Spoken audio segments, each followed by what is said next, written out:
I've been instructed that I don't have to actually speak through my theme song.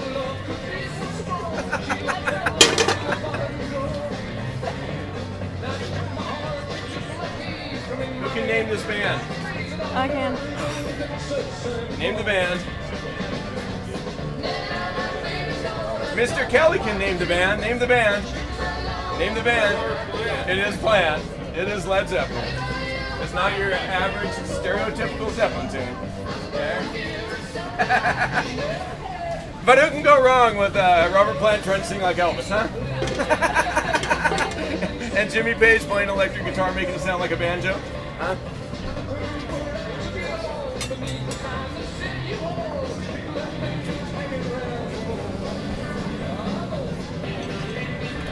So as soon as the music stops, I'll do a pasta dish for you with some Elk Meatballs. This is basil, 2 varieties. I'm going to chiffonade this basil. Chiffonade. Chiffonade, C-H-I-F-F-O-N-A-D-E, means to shred like rags or tear like rags. It's going to be like cut into a ribbon-like shape. So you just roll like so. Some people are better at this than others. I'm not very good at rolling like so.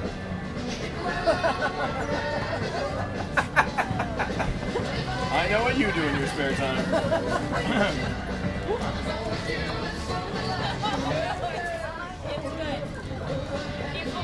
Chiffonade. So I don't cut further. I leave it in ribbons like so. That's a chiffonade.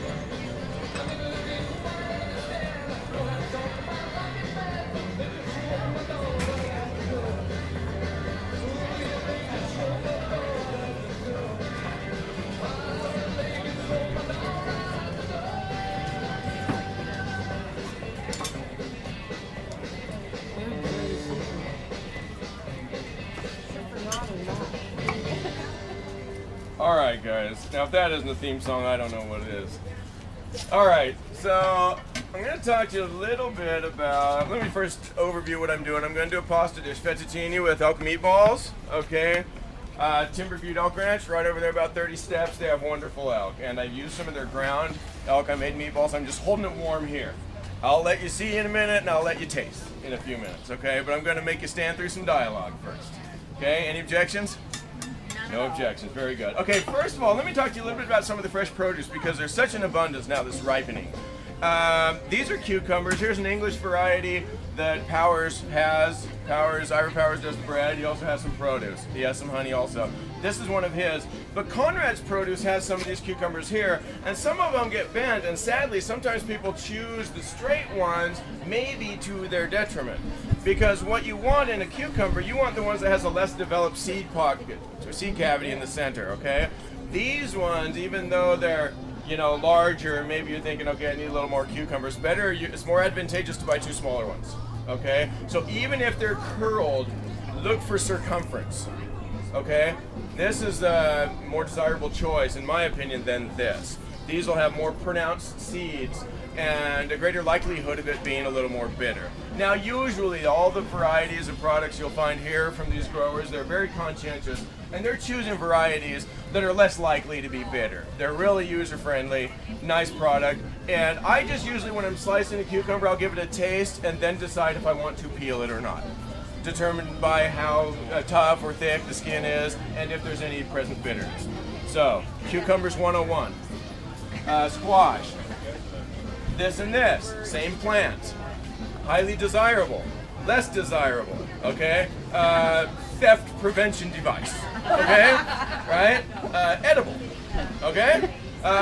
Paperweight, doorstop, chalk the tires, and so forth, okay? Now, if you insist on not being wasteful, then go ahead, peel it up if you want, cut it, scoop out the seeds, grate it, proceed, okay? The flavor is going to be a little different, and these, again, are what you want. Now, what about middle of the road? Middle of the road, common zucchini, that's fine too, okay? Just keep in mind, as it gets a little more large, the seeds are going to be more pronounced, more developed, just like with the cucumber. Savvy? Okay, squash. So again, yellow, some are crookneck, some are a straight variety, and some of these are hybrids. Kind of cute, huh, with the yellow green, yeah? All right. So these are also really good. A patty pan squash. These you can just simply saute in this manner, okay? Or roast them, or grill them, or what have you. This is simply a more pronounced one of these, okay? Or sorry, more mature one of these. Now what I would do is something like this. This says, okay, hollow me out, fill me with shepherd's pie. Some sort of ground elk, perhaps, and some mashed potatoes on top. Keep it chunky, rustic. You don't have to smooth it. Just pile it on there. And then you could do that the day before or in the morning for breakfast, and then throw it in the oven and warm it through. Okay? And there's dinner. Okay? But you could also fill some of these larger ones if you want. But again, you're going to cut it in half and do what with the seeds? You're going to get rid of them. Okay? Because the larger ones, the seeds are more what? More developed, more pronounced, and yeah. So anyways, but again, these are highly desirable. Conrad's Produce has them. This is the size you want. Beautiful, saute, grill, roast, what have you. Medium, you're gonna wanna cut this, okay? If you wanna cut it lengthwise into, say, strips, didn't we grill veggies last week? Who was here last week? I know I was, but but it doesn't mean I can remember what happens from week to week. Did we grill veggies last week? Okay, so I cut them into strips so they were flat and they would grill really quickly, and I just ran them through a balsamic vinaigrette, okay? Olive oil, balsamic vinegar, you can season that up if you want. Basil would play well with that, fresh pepper, some salt, whisk a little mustard into that. If you want to fry them, what I would do is I would actually cut it into, if I was gonna fry them, I would cut them lengthwise into spears, like so. And then I would just simply make a batter, maybe a handful of flour, a generous pinch of salt, and probably enough beer or soda water, you choose, to make it a batter, like a pancake batter consistency. Not too thick, and you just simply dip this in. Now, if your batter's not sticking to your veggies, it's because this is wet. Okay, some veggies you're gonna fry are gonna be more wet, some dry. So you always want to alternate whenever, pardon me. You always want to alternate wet with dry whenever you're breading something or battering something.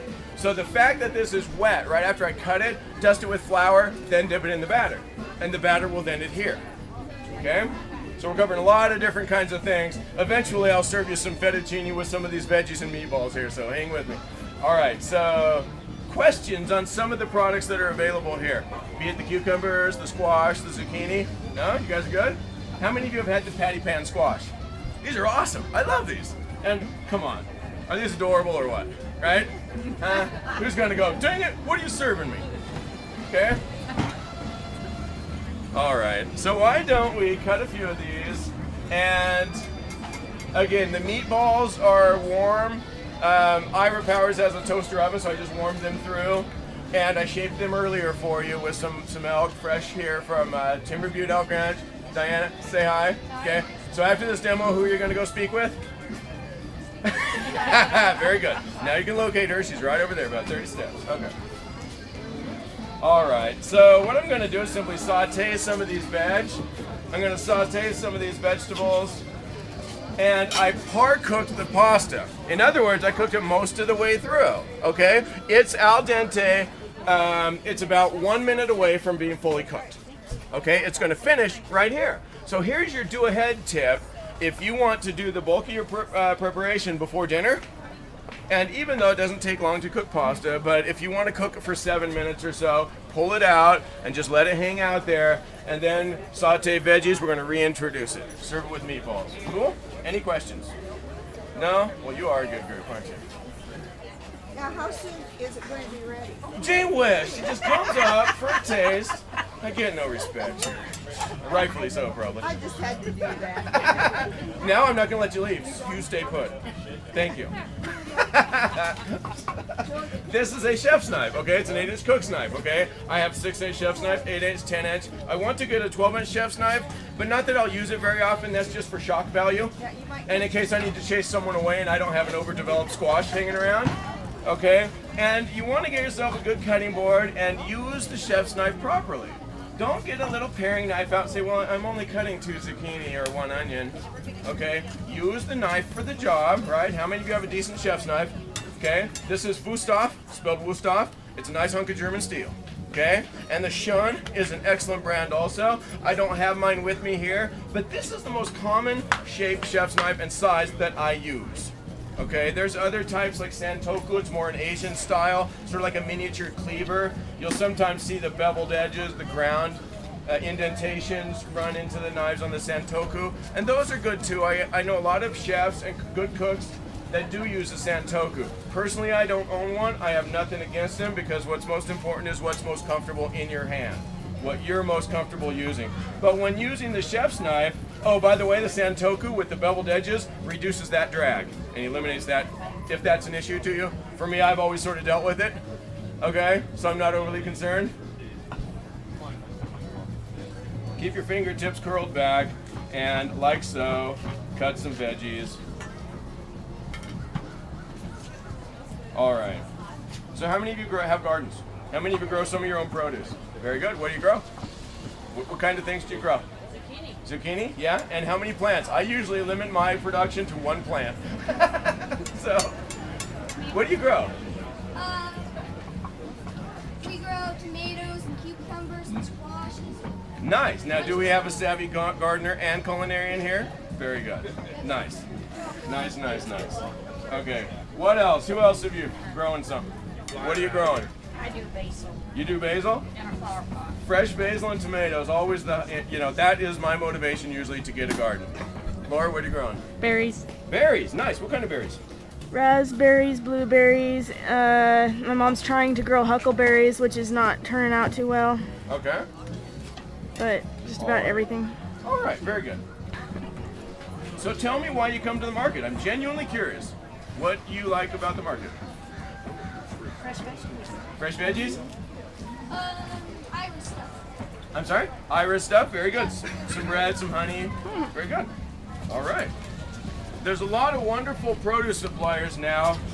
In the last couple years, actually, there's been a lot more fruit and vegetable suppliers come on board. So we have wonderful variety, wonderful opportunity to pick up fresh stuff each week. Okay. So why would you want to buy local instead of at the grocery store? Because it's fresher Fresher? and we keep our money in the valley. Very nice. Keep your money in the valley. Usually when something's harvested nice and fresh and does not spend a couple weeks on a pallet in the back of a truck, usually it's going to be more nutritious for you as well. Okay, hey, so you guys need to come around at noon. I'm going to do another demo, and I'm going to do some fresh salsa. Spyglass Gardens provided me with some stuff to do some wonderful fresh salsa, and for the chips, I'm actually going to fry up some wonton wrappers that will cut into some different shapes. So fresh chips, fresh salsa, right here at the Eagle Saturday Market. Who's taking good care of you, folks? Yeah, right? Okay, so there's no need to go to any other market in the valley, right? I don't know of Right? another market that has a top-notch Okay, very good. chef. If you of you got the right answer, I'll ask the question again. So you don't need to go to any other market, do you? No. No, oh, okay, there you go. Very good. I am going to show you briefly. Let me show you how to. Here's an onion. While I'm doing knife skills. No, you know what? I'm going to make you come back. I'm going to make you come back for the next demo. I'll show you how to cut the onion then. So 12 o'clock. What? What? You can't hang around till noon? Huh? In the name of culinary education? 1 hour is too much for you? I'm sorry. I'm sorry. I try not to put people on the spot. I'm sorry. Here's a little olive oil. Tablespoon and a half. Any objections? Okay.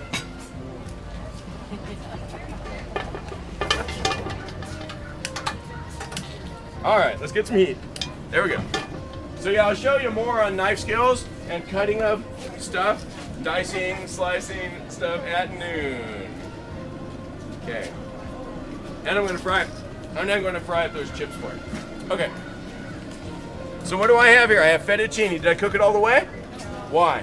Why do you think I didn't want to cook it all the way? So it won't get soggy. Overcooked, mushy, right?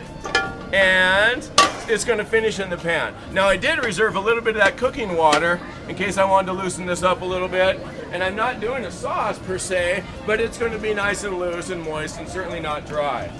Now I did do the meatballs and I just splashed a little bit of stock in the meatballs. So I'll show you again in a minute. I'll show you what I did with the elk to make the meatballs. I didn't put any egg or breadcrumbs or anything like that in there. It's just elk, a little bit of seasoning, shaped into a ball, browned in a pan, and I didn't even cook it all the way through in the pan. Then I put it in here, and when I warmed it through in a little toaster oven, about 50 steps that way, that cooked it the rest of the way. So I want to test to see if my pan's hot, okay? And I want to hear some sizzle, okay? Do you hear some sizzle? Hear a little sizzle? So we're ready to go, right? So get pan hot, put in a little bit of fat. If you want to saute fat-free, use some stock, okay? But frankly, I'm not overly concerned about a little bit of olive oil. I'm cool with that. You guys all right with that? No objections? Good. Good, good, good. I'm going to throw a little season on this. I'm just going to use a little bit of Starlight Herbs, their herb salad blend. But I'm going to use some fresh basil right here. Ira Powers. Ira Powers. Say hi, Ira. Hi, Ira.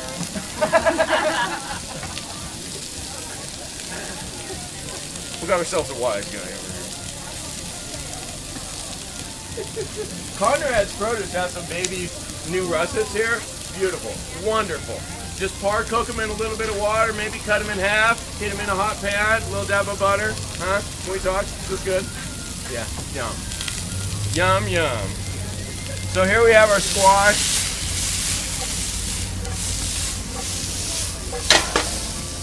Okay. Here we have elk. I shaped some of the ground elk, wonderfully nutritious. Okay, way more so than the average beef you get at the feedlot. Okay, I made small meatballs so everyone could still be easy to serve you. So think about the finished product. I mean, if you're serving some guests and want a nice wow presentation, make them large. Heck, make them tennis ball size. Okay, let's go. So I don't want to overcook these, okay? We have a nice little, some browning on the zucchini. This is what we want. A little bit of color coming on. I'm going to reintroduce the pasta. And just for kicks, why don't I add some of that water, okay? Now, who was here last week? Who saw the sauces, okay? What did we do? We did a velouté, bechamel, we talked mornay, we talked vin blanc. I taught you how to do 5 sauces last week in 20 minutes, okay? So if that ain't worth your price of admission, I don't know what is, huh? All right, so we have here fettuccine. I did par-cook the fettuccine prior to putting it in here. Some zucchini and yellow squash. I'm gonna throw the basil in a minute. In fact, just for kicks, why don't I drain off some of the liquid right here. Again, I just gave it about a half a cup of stock in which the meatballs simmered. I think I used beef stock, veal stock, I don't remember. Doesn't matter, is that all right? Heck, it could very well be chicken stock, vegetable stock, frankly, I don't care. Do you have stock on hand? Do you use stock? It's good to use in place of water, right? Because it gives you a head start on the flavor. So here we have a little bit of stock. And again, I'll do another demo at noon. I'll show you how to make a fresh salsa. Again, with stuff from the market, and we'll fry up some wonton chips. Okay, chips with wonton wrappers. Cool, cool. Questions? No? Okay, let's give it a little fresh basil. Let's give it a twist of pepper. And Laura here is capturing footage of these, what are these? Demo. Demonstrations? Look, I never claimed to be too bright, all right? Laura's capturing the footage and putting the 2 30-minute demos from prior weeks onto discs. For you then, you can get them for $5 from her. An hour worth of cooking demo, okay? An hour worth of culinary instruction for the low price of how much? And who are you going to see for those? You're going to see Laura. And then see, like midweek, if you forget some of my corny jokes, you can just put the disc in the... Huh? All right, here we go. Let's rock and roll. Let me give it a taste, see where we stand on the seasoning. Do you taste your food before you serve it to your guests or your family? You should. You know, oh, it's just family. I'm not going to go through the trouble. Well, guess what? That's practice. Take advantage of the opportunity. When you're feeding your family, taste, season, taste again, okay? Now, why would I smell it instead of just shoving this hot thing in my mouth? The aroma is All right, part of the palate. very good. Aroma? There could be poison. No way, impossible. Impossible. Single-use tasting spoons, guys. No double dippies. You can smell a lot more flavors than you can taste on your palate. Okay? What can you taste on your palate? Sweet, salty, bitter, and something else. Very nice. Oh, sour. Very good. So you got the acidic, you got the alkaline, you got the sweet and the salty, okay? The rest is very sensory, aromatic. Aroma, okay? That's aromatic. Thank you very much. That's why food tastes flat when you have a cold, because you lose those indicators, okay? I think we're real close here. One more. See what we do. See what we have here.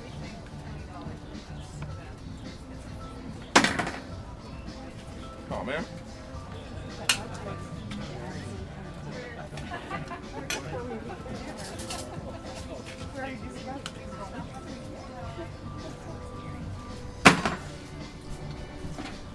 Works for me.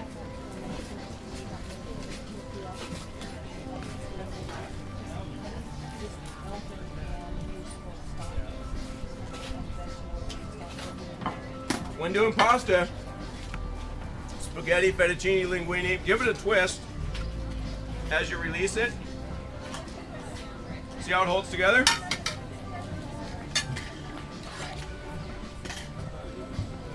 We'll give it a few veggies, like so.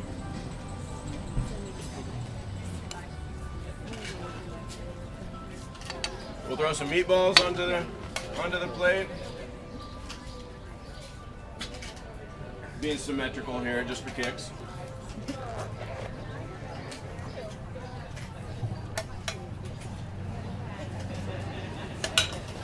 A little bit of garnish. Purple basil from Ira Powers. And that works for me. Elk Meatballs, Timber Butte Elk Ranch. You're gonna go see Diana right here. She's about 30 steps that way. And Laura's gonna get a shot of that. Oh, you guys are so nice. So if you have a red bell pepper or some crushed red pepper, a little bit on the rim of the plate, a little more color, right? So think contrast. Whenever you're composing a plate or a spread, appetizers, finger food, whatever, think about the color. Think about the textures. Think it through, and try to have some interesting visual something going on. Okay, but color contrasts are a wonderful thing to play around with. Okay. Well, as is heat, as is texture. Because what if you have a hot piece of grilled fish or grilled salmon, but then you put a cool fruit salsa or chutney or something like that onto it, right? That cool with the heat. A nice smooth custard with something crisp and light and flaky, like puff pastry. Okay, so think contrast. Very good. You guys want to try this? Yes. Just one of you? Two of you? I'm sorry? Just the pasta? Okay.